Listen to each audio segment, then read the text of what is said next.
چیز ہے جو انسان کے ذہنی سکون کے لیے، قلبی اطمینان کے لیے، دل کی ڈھارس کے لیے بہت ضروری ہے۔ کوئی ضروری ہے کہ جو ہم چاہ رہے ہوں وہ بالکل ٹھیک ہی ہو اور وہ ہمیں مل ہی جائے؟ یہ کوئی ضروری ہے؟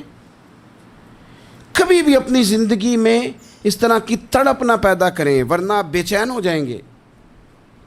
آپ کی زبان پر کئی شکوے آئیں گے، کئی شکایتیں آئیں گی، آپ بہت ساری جگہوں پہ نافرمانی والے جملے بول دیں گے معاذ اللہ۔ بس رب جو فیصلہ کرے اس پہ راضی رہنا سیکھیں۔ میں نے قرآن مجید کی آیت پڑھی ہے سورہ انبیاء میں سے، ذرا دیکھیے میرے رب کریم نے قانون کیا بیان کیا۔ فرما کل نفس ذائقۃ الموت، ہر جان نے موت کا ذائقہ چکھنا ہے۔ یہ پہلے یہ جملہ کہا اور اسی سے ملتا جلتا جملہ آخر میں کہا اور درمیان میں کیا کہا؟ فرمایا کل نفس ذائقۃ الموت، ہر جان نے موت کا ذائقہ چکھنا ہے۔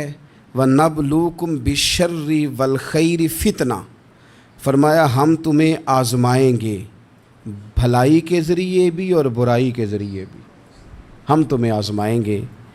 وَإِلَيْنَا تُرْجَعُونَ، اور تمہیں ہماری طرف ہی لوٹ کے آنا ہے۔ پہلے کہا ہر نفس نے موت کا ذائقہ چکھنا ہے، آخر میں فرمایا کہ تم ہماری طرف ہی لوٹ کے آؤ، اور بیچ میں کیا فرمایا؟ وَنَبْلُوكُمْ بِالشَّرِّ وَالْخَيْرِ فِتْنَةً، ہم تمہیں برائی کے ساتھ بھی آزمائیں گے، بھلائی کے ساتھ بھی آزمائیں گے، صحت دے کے بھی آزمائیں گے، بیماری دے کے بھی آزمائیں گے۔ نرا زوالی آزمائش نہیں ہوتا، عروج بھی آزمائش ہوتا ہے۔ نری بھوک کی آزمائش نہیں ہوتی، زیادہ پیسے بھی آزمائش ہوتے ہیں۔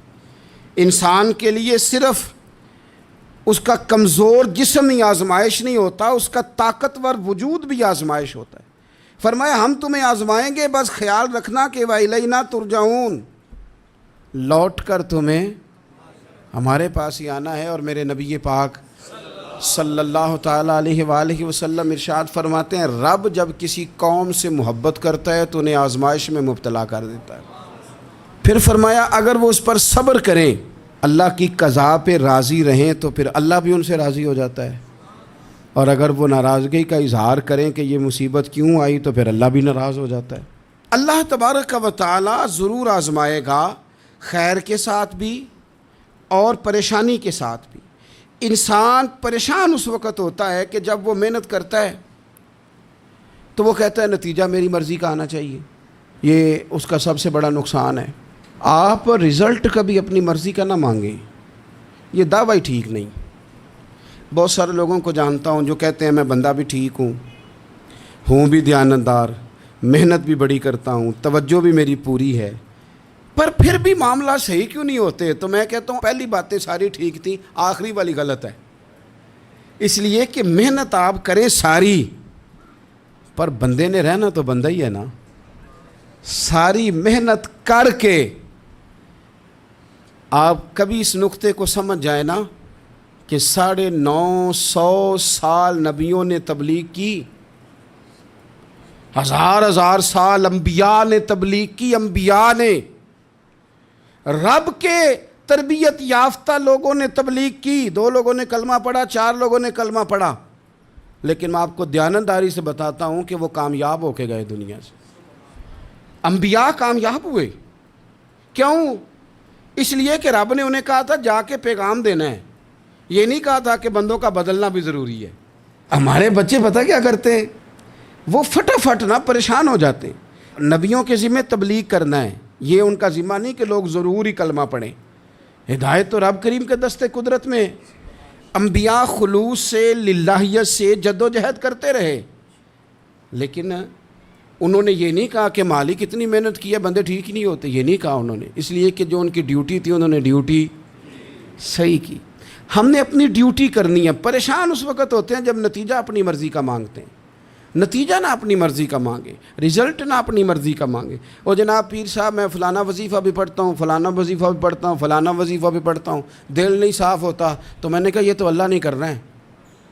آپ ڈیوٹی کریں، آپ کام کریں جو آپ کے ذمے لگایا گیا ہے، اس میں وہ قضا نہ کریں آپ، باقی اللہ تعالیٰ کرم نوازی فرمائے گا۔ دیکھیں ایک بادشاہ تھا، اس کی سلطنت میں نا وہ قوم بنانا چاہتا تھا. ہمارے بادشاہ ہمارے حکمران قومیں نہیں بناتے، لوگوں کو اپنے حق میں قائل کرتے ہیں.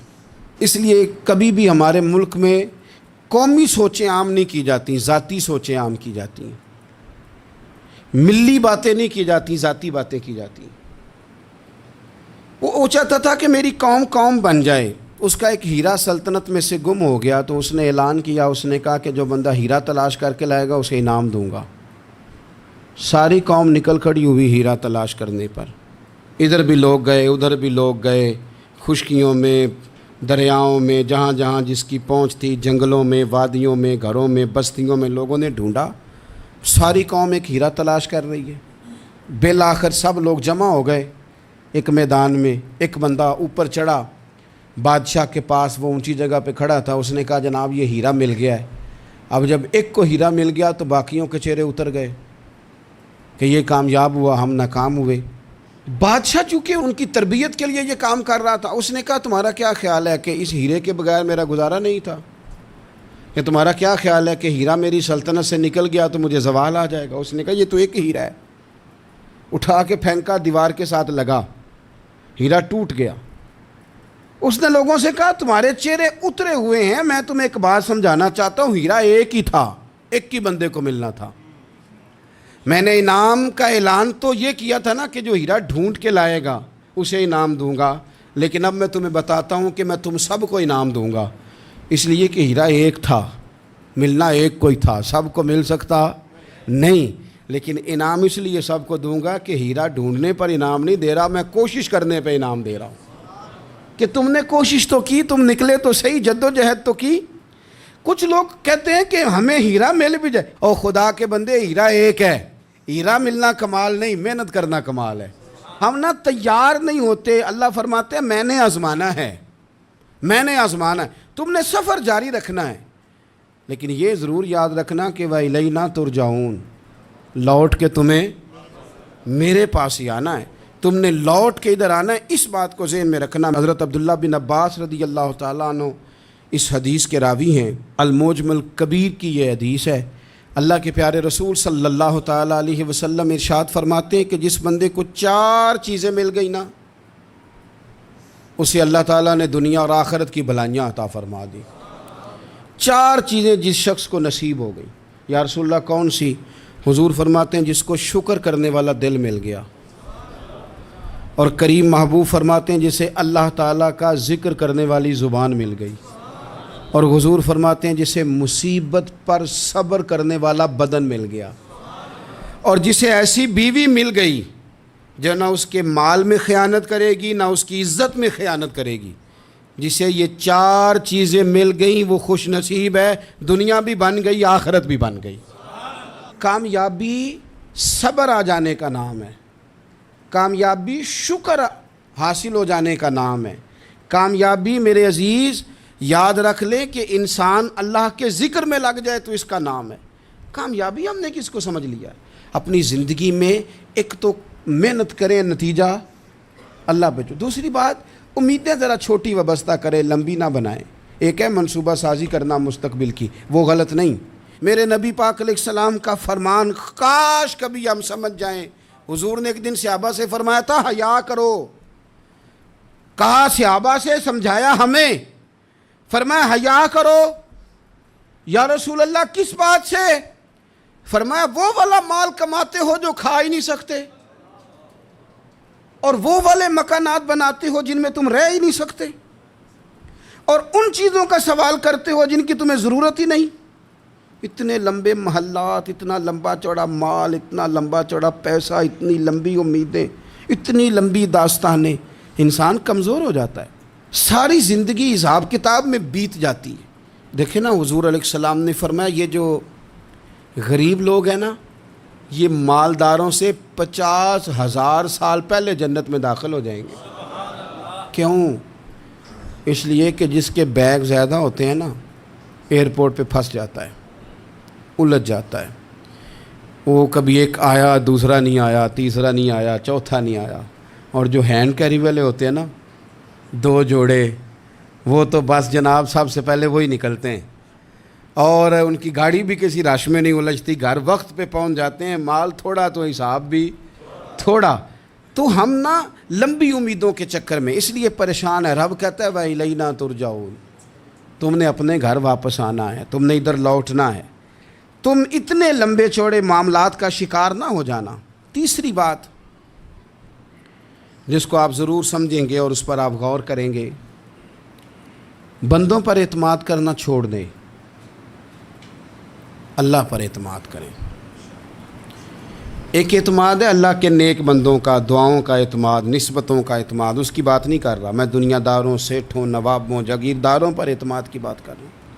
اعتماد خلق چھوڑ دیں، اعتماد خالق کریں۔ بندوں پر بھروسہ نہیں، بھروسہ اللہ کی ذات پر۔ جو بندہ رب کی ذات پر بھروسہ کرتا ہے مضبوط ہو جاتا ہے، طاقتور ہو جاتا ہے، کمزور نہیں پڑتا۔ یہ ضروری نہیں کہ آپ کے دوست مخلص نہیں تھے تو اس لیے آپ کا کام نہیں ہو سکا، یہ ضروری نہیں ہوتا۔ ہو سکتا ہے آپ کے دوست پورے مخلص ہوں، تعاون بھی پورا کرنے کو تیار ہوں، پر رب کریم کا ارادہ قدرتی نہ ہو کہ آپ کا کام ہو۔ کیا کر لیں گے آپ کے احباب، آپ کے دوست کیا کر لیں گے؟ اللہ کا ارادہ قدرتی نہیں۔ شاید اسی لیے کسی درویش نے کہا تھا کہ خوش نصیب وہ ہے جو اپنے نصیب پہ راضی ہے۔ وہ شاید زیادہ نصیب والا ہے جو اپنے نصیب پہ خوش ہو گیا۔ عزیز دوست، چیزوں کو سمجھ لیں اور اچھی طرح سے آپ سمجھ لیں کہ ہو سکتا ہے کہ آپ کے دوست آپ کو پورا کندھا دینا چاہ رہے تھے، وہ تیار تھے، پر اس وقت آپ کا نصیب ہی کچھ اور تھا۔ آپ ان خزانوں پر زیادہ توجہ کریں جو خزانے رب کے پاس ہیں۔ ہمیں اپنے تعلقات پر بڑا بھروسہ ہوتا ہے، ہمیں بڑا پتہ ہوتا ہے اتنے لوگوں سے میرا جرانہ ہے، فلانے سے میرے دوستی ہے۔ اور بھئی یہ سارے کام تب ہوں گے جب رب چاہے گا۔ بہترین ڈاکٹر کے پاس جا کے دوا کھا لے میرے عزیز، شفا تبھی ہوگی جب میرا اللہ چاہے گا۔ سارے ٹیسٹ کر لیے ہیں ڈاکٹر نے مریض کے، ساری رپورٹیں آ گئی ہیں، ہر چیز ٹھیک ہے، لیکن نہ وہ کھا پاتا ہے، نہ وہ سو پاتا ہے، نہ وہ چل پاتا ہے، نہ وہ ہنس پاتا ہے۔ اس نے پوری دنیا جہاں تک اس کی دوڑ تھی اس نے لگا لی، لیکن لازمی نتیجہ یہ نکلتا ہے کہ اسے کہنا پڑتا ہے کہ ہوگا وہی جو میرا رب چاہے گا۔ اس لیے جو خزانے میری جیب میں، آپ کی جیب میں ہیں، جو تعلقات ہمارے ہیں، ان تعلقات پر بھروسہ نہ کرو، بلکہ وہ خزانے جو اللہ کے پاس ہیں ان پر بھروسہ کریں، آپ مضبوط ہو جائیں گے۔ داتا گنج بخش علی اجویری قربان جائیں، گنج بخش فیض عالم مظہر نور نا کی سارا پیر کامل اور کامل آرا رہنما۔ اس ملک کے وطن عزیز کا جو لوگ حسن ہے نا، ان میں بڑے بڑے تارے ہیں، پر اس وطن کا جو چاند ہے وہ داتا گنج بخش علی اجویری ہے۔ داتا صاحب چاند ہیں میرے وطن کا۔ اس وطن میں جو چمکے گا وہ داتا علی اجویری سے فیض لے کے چمکے گا۔